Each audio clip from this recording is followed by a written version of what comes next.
Welcome back. Women's health is a topic that is getting more and more attention. Often women think their lived experience is supposed to be, even if it involves suffering. Well, Dr. Sharon Malone is an advocate for better health, and she'll be speaking at Roswell Park this evening from 6 until 7:30. Earlier today, I caught up with her for a pretty no-nonsense conversation. It's a conversation that's needed, women's health. I am pro women's health, and anything that I can do to affect that, that is what I want to talk about. Menopause is a big topic. The symptoms range from hot flashes to depression and increased weight. I tell women all the time, menopause is the one universal female experience. You may have a lot of things. You will have menopause if you are lucky to live long enough to get it. Dr. Malone's book, Grown Woman Talk, is direct, and while it addresses several topics, she touches on cancer prevention, fitting since she is speaking at Roswell Park.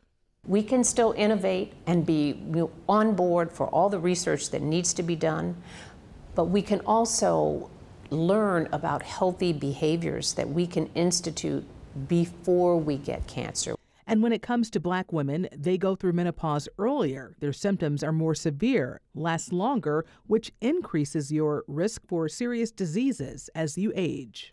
We do not use hormone therapy nearly to the extent that we should. But they're scared. Many have. I know. And you know what? And we in medicine have to really own that, because that fear, and particularly the fear of breast cancer, really was sown over 20 years ago by one vastly overquoted and misinterpreted study, the Women's Health Initiative. Women who take hormone therapy, it decreases your risk of cardiovascular disease by anywhere from 30 to 50%. And we know that cardiovascular disease, hypertension, diabetes, these things are much more prevalent in African American women. Dr. Malone spent the majority of her career as an OB/GYN. Women are giving birth later than we ever have before. The average age at first birth now is 29. There are more women giving birth voluntarily over the age of 40 than there have ever been.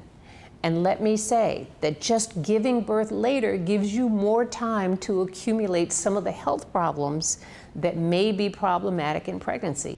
Her bottom line advice? How you fare in your later years really depends on how you treat yourself in your younger years. And just because you have a family history of something does not mean that you are destined to the same.